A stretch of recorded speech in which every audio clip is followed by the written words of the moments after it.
Hi, Tony Baratta here with my friend Joe. Joe and I often go to trial together, and he helps me explain a brain injury and how an injury to a particular part of the brain affects how we act. So let's talk about the parts of the brain by looking at Joe's brain. The front part of this brain here, it's called the frontal lobe.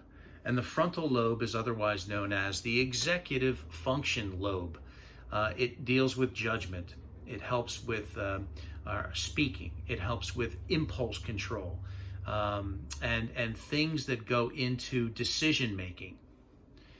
Then the lobe that's kind of in the middle part of the head, over here at the top of the head, is called the parietal lobe. And the parietal lobe is the lobe that deals with all of our five senses: our tasting, our smelling, hearing, seeing, and touching.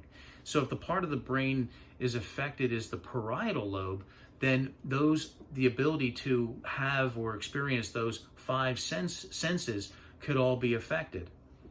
The back part of the brain here is called the occipital lobe. And the occipital lobe, if that is damaged, affects our vision. Then below this and kind of in the area of the ears is the temporal lobe. Let's see here. Where's Mr. Temporal Lobe? Right here. Mr. Temporal Lobe is the portion of the brain that helps communicate through the tunnel of our ears. It communicates the sounds and interprets them so we can understand them. And that is the temporal lobe of the brain that deals with hearing. Then below that, if you can see, let me pull this out for you real fast.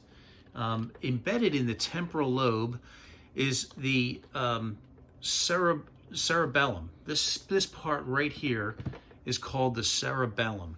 And the cerebellum is important because that controls movement. It is balance, and it controls our muscles and our body control. So an injury to the cerebellum will affect our ability to walk. It'll affect our gait. When someone becomes intoxicated, it is the cerebellum which is affected, and then balance thereafter is also affected. And then the last part of the brain is called the brain stem. And the brain stem is the communication between all of the signals that happen in the brain and the rest of the body.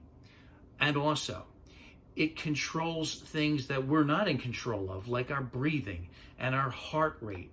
When we go to sleep, when we feel tired, these are the kinds of things that our brain stem deals with. So an injury to the brain stem is an injury that can immediately produce death, because that's the part of the body or part of the brain that really controls the really important things that keep us alive.